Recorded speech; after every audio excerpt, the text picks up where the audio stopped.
Good evening and welcome to Sports Federation TV. My name is Alton Davids. I'm your host. As you know, sport is governed in South Africa by SASCOC, who is the national body of sport in South Africa. It has 73 different codes of sport. It is also governed alongside of that with the Sports Council movement. One of the partners on our show is the Western Cape Provincial Sport Confederation. Sport is a global phenomenon, not only in Cape Town, not only in South Africa, but across the world. Today we showcase a young man, Mr. Wilfried Lemke, who is the Special Advisor on Sport to the United Nations. Mr. Lemke, it's an honor to have you in studio. Welcome. Thank you so much.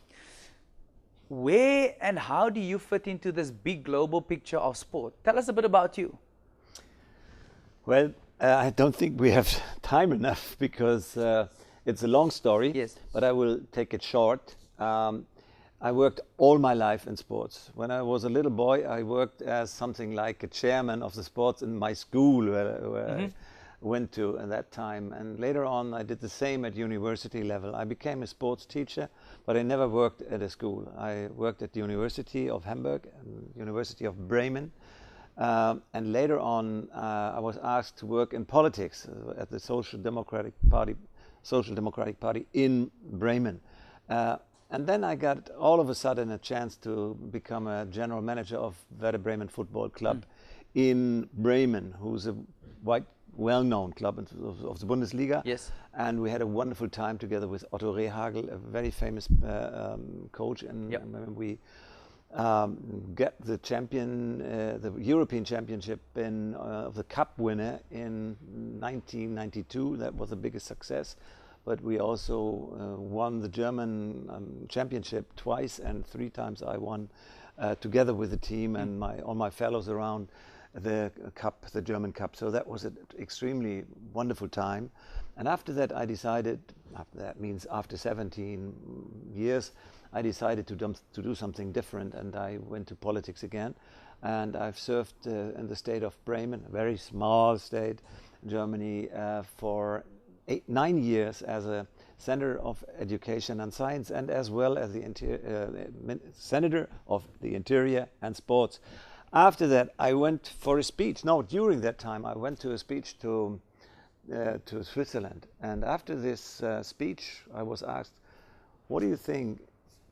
Wouldn't it be a good thing to become the successor of Adolf Ogi, the former president of Switzerland? And I said, what do you mean by a special advisor? Yeah, to the UN Secretary Ban Ki-moon on sports for development and peace. And I think, you must be crazy. I'm a senator in this small city of Bremen. How can I think about to get such a job at the United Nations? And then he said, but you have the qualification. You worked all your life in sports. You know everything about sports and are very well connected, especially in Germany. Yes.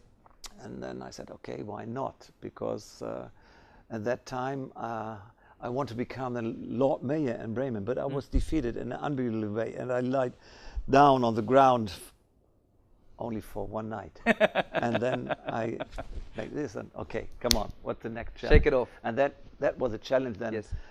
What I took at that time, and the German government decided to nominate me for this post. And fortunately, some weeks later, I got a call from Ban Ki-moon. He wanted to talk to me, and we had a video conference. And I was very, very nervous. I'm sure. Because my English is not really good, and then to talk to somebody else that I've never ever seen or spoken before. I was very nervous, and I thought, my gosh, if I will not understand what he's asking me, what a shame. But fortunately, it runs very well, and as you see, I'm here now. That was nearly 8 years ago. I was appointed by him, and this is, frankly speaking, the best job that I ever had. Of course, to stay with a cup in front of the Lord Mayor's house, the town hall, this is unbelievable. But you never win all day, and maybe one day it's boring if you always win your matches. But to give something back to society, and not only to Bremen, to Germany, but to the whole world. And this is really the fact. I have so positive stories just from 1 week that I'm here in Africa now. I've been before in Ethiopia and in Uganda, and now I'm here in South Africa. There are so many positive stories that sport delivers for the people worldwide. So I have to say, also, I'm not a paid man. I'm a $1 man. Sure. Working on a voluntary base since nearly 8 years. It's the best job ever, because I can serve for the people around the world and try to use sport as a tool for development and peace. That's my story. Professor, as you are now called, what's the word? Bestowed on you by the UWC this last year for your work involvement in sport. You quoted as saying, sport possesses an unprecedented capacity to mobilize, unite and inspire. Is that how you see sport? As part of the United Nations? Yes, definitely, sure. I'm not focusing on the elite sports. I know it's okay how the federations and the big organizations of sport work. Also, they have a lot of problems. But I'm definitely not working to let the runners run faster. This is not my job. I really want to try to use sport as a tool for the development in different parts of the world, especially on a grassroots level. Yes. This is what I'm very much interested in, and to let the people feel that they can change their societies through sports. Normally, this is not in the mind of people. They think, okay, we are happy if we have a world champion in 400 meters or a gold medalist like South Africa, and they can be so proud of him. I've joined him at in the stadium where he ran this unbelievable record, and I immediately tweeted it, what a sensation this for me personally. For sure. And this is good, and this is definitely a role model for the youth of South Africa.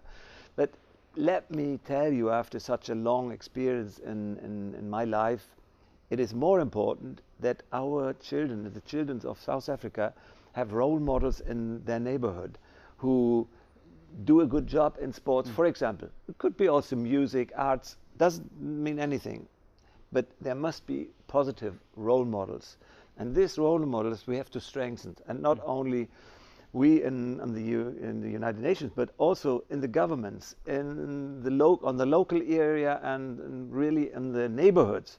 We have to foster the youth and to convince politicians and priests and teachers to do more to strengthen the role models in our societies. And in sports, it was a wonderful experience for me, because with my background, I came only from the spoiled superstars who earn a lot of money. For sure. And this is completely different from what I see now.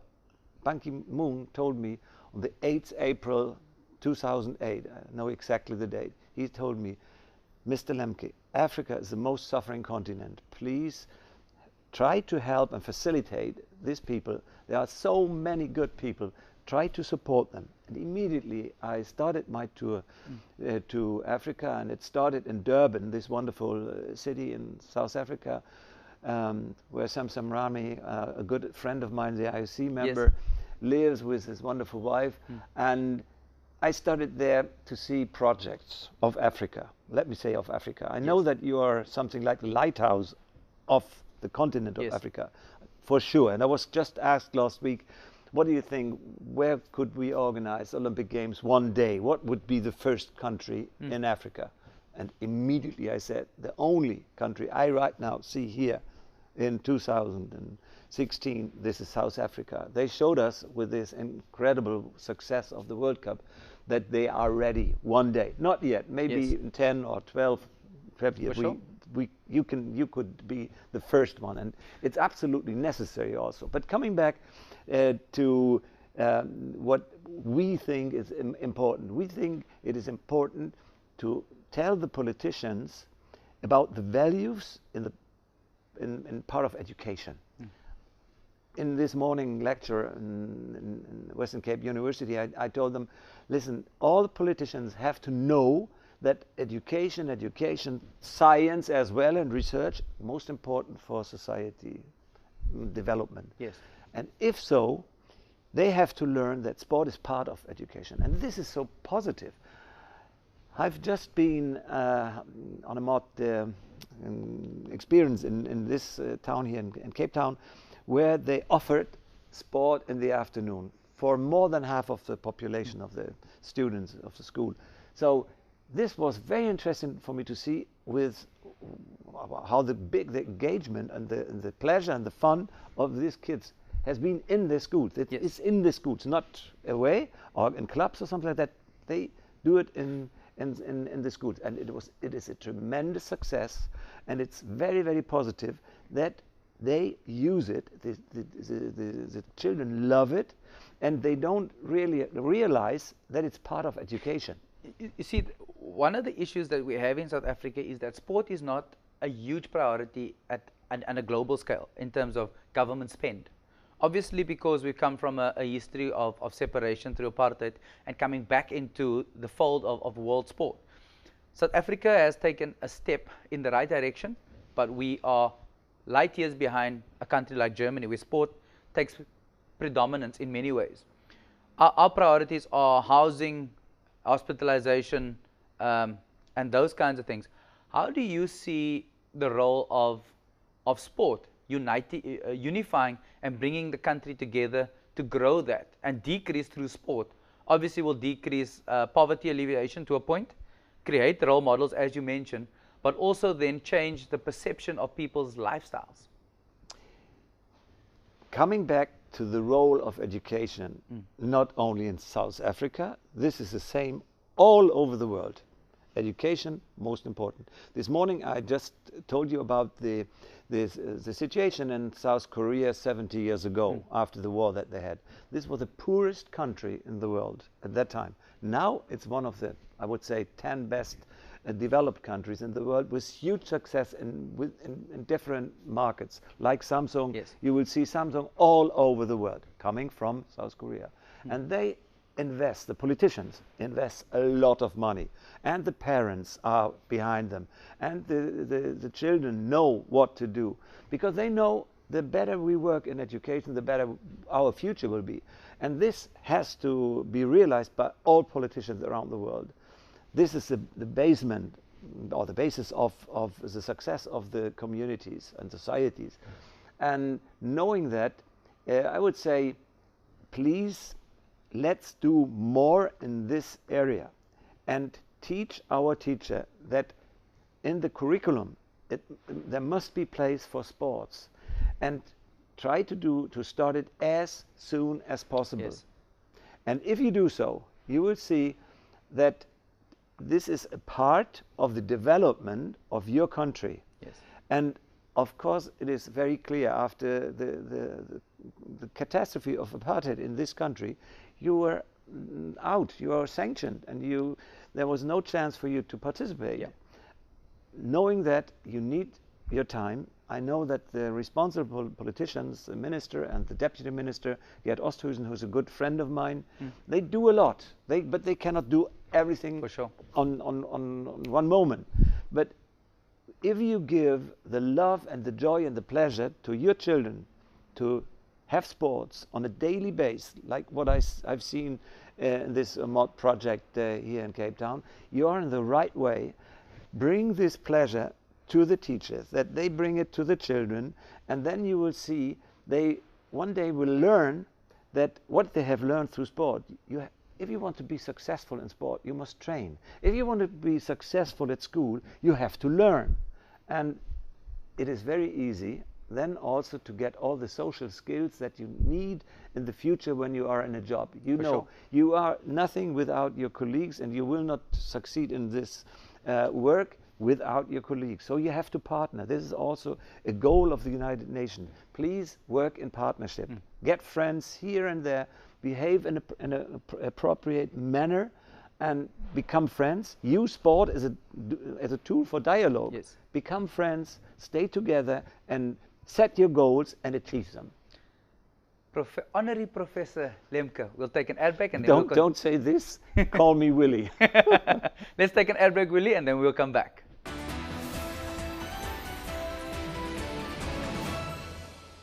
This is Sports Federation TV. If you've just tuned in, you've missed an interesting discussion with Willie Lemke. the Special Advisor to the United Nations on Sport and Development. So, Willie, is that better? Better. One of your goals as part of the UN is to look at how gender equality plays a role in sport and how to foster, to change that perception that women are not in the back of society, but they become part and parcel of what we do in sport. Give us one or two examples of how across the world things have changed.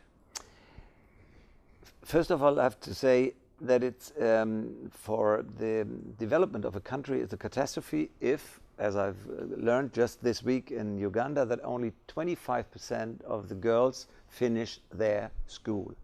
Why? There is a capacity of this 75% that don't finish their school that could stay in the society and play their role in society, either in business or in healthcare or as doctors in hospitals. They are qualified, but they have to be qualified. And if the society doesn't agree for the values that women and girls bring into society, they make a huge mistake. Yeah. And that is the background.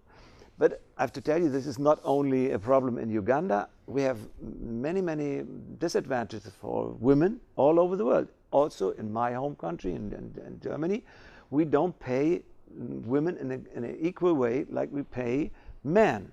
And the career chances are much better for men than for women. Although knowing that at school level, at university level, normally the girls are better than the boys. Everybody knows about it. And so that means we have all to change our mind, and that we have to use any tool to change this for the better. And of course, we can use sport as well, just as a very small thing. We have projects, and I've seen that in Africa, and I've seen it in South America, where we take boys and girls in one team, youth, and so we say, the number of girls always is the same in both teams then, and only the girls are allowed to score. Okay. And that makes this story very interesting, because now the boys who want to win a match, this doesn't change through this rule. Everybody wants to win. And that means boys have to integrate in a very smart way the girls who normally don't have the experience. Sometimes it's different. Girls playing better than boys when they are younger, and not do it with their power. And so that is very interesting to teach them. There is my teammate, and I have to respect and integrate them to win. No other chance to win. So if you see that, you will say, wow, they respect the girls and they want to do everything that they score to win the match. Very easy. But that's part of what we need to do from a society point of view. We need to educate people that men and women are equal on many levels, and that's part of the problem. Is that we don't see that and we don't showcase that as the example you used. Similarly, when we talk about persons with disability, it's the same scenario. Doesn't mean because I have an amputated leg or an arm, whether it be as a car accident, born that way, or even as a landmine in Africa, that I'm different from you because I have that disability. Do you agree with that? No, first of all, this is something very important. And normally it is not interesting for the people. So it's good that we have the chance to discuss this here. It starts with education, and we have to convince parents, if they discuss it with their children, that they teach their children that we have to respect our sisters and our mothers. And normally, if you get in a very bad situation as a child, you will not ask for your father, you will ask for your mother to support you. And I don't know why in society then it gets in a wrong road that women are in some countries really not respected as human beings, really. Yes. And so this is for me very hard to see and to accept this, because as I said before, we have to respect each other, and especially the women and girls all over the world. It has nothing to do with Africa, all over the world.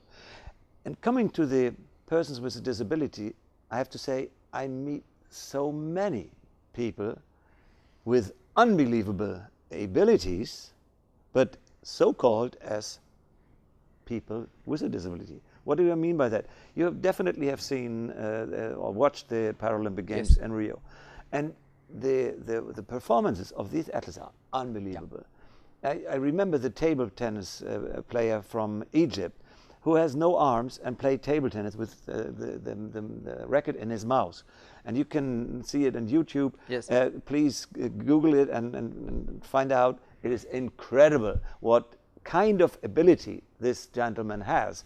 And we have to accept this, and we have also to respect it, that these people belong into the middle of, and the center of our society, and not being excluded, where we have this situation in many, many countries that people with a disability will not be seen in society because their parents lock them at home. Yeah. And this is a shame for these countries.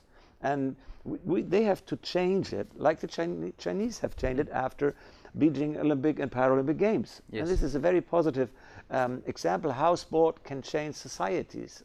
And please, wherever you see some person with a disability, let them be integrated. And especially I speak to the sport teachers. Never let somebody with a disability out of sports. Invite them, find some places where you can have sports. I remember vocational training that I personally had some years ago, where we played volleyball, and there was one wheelchairer sitting, and he just looked that way. Okay, he was out. Yes. And then we said, why not integrate him? And we just said, okay, we don't have to play volleyball on a big pitch. Let us play volleyball in sitting. So we played sitting volleyball, and we had big fun because it's very, very funny if you sit on the ground, and it's complicated then to get on a small space to get it. So it was fun for everybody, and we had included one who was excluded in that moment. Nelson Mandela said that sport has the power to change the world and change many different aspects. In closing, what would be your thoughts and your legacy that you would like to leave? Your term may be coming to an end at the end of December. You've been in this position since 2008. We don't know whether you get reinstated with a new Secretary General. What would you like to see happen going forward? First of all, kind of our legacy of the work of our offices. We have a bigger one in Geneva and another small one in New York. Most important for me is that we continue the legacy of our work. This is the Youth Leadership Program. And now some of the South Africans will hear very carefully, because we have something like maybe 20 to 30 participants, and this is, South Africa is the leading country in participation. Why? I think quite sure because I started my work, as I told you before, here in Durban in 2008, and we have a very good relationship with all of them, and so this would be most important, because we have now more than 700 youth leaders from 83 different UN member states. That is quite a good number from all continents, and we really bring them in a program where they can step by step qualify here and there, and many of them have changed their lives through our vocational training program, because when you have this certificate, it means they are already accepted by community like the United Nations, and that means that they have better chances on the working market, so get other jobs, better jobs, or the first ever job that they might get. And this is so positive to see, and I really want my successor to go the same way. I'm not sure if he will do, but if not, I will take it over and I will organize something to continue this wonderful work for this special people. How do people follow you? Are you on Facebook, Twitter, Instagram? Give us your contact details for people who want to follow you. Yes, I would love if they follow me. I'm on Twitter and I'm on Facebook, and as I don't know how to get in all this stuff, my teammates do it, and my family, the children help me. You can bring it down, and they are all welcome on Twitter and Facebook. Wilfried Lemke, honorary professor, bestowed on you. Willy. Willie, thank you very much for your time. It's an honor to have you in studio. We thank you for all the work that you've done over the last 8 years, because it's been that long that you've been in office, for all the sustainable changes you've made in Africa, which was your #1 priority. Go back, take back our greetings to the United Nations, and send us some more support. Thank you for your time. Thank you so much. A pleasure always to be here. Thank you. Let's take an ad break. We'll be back after that.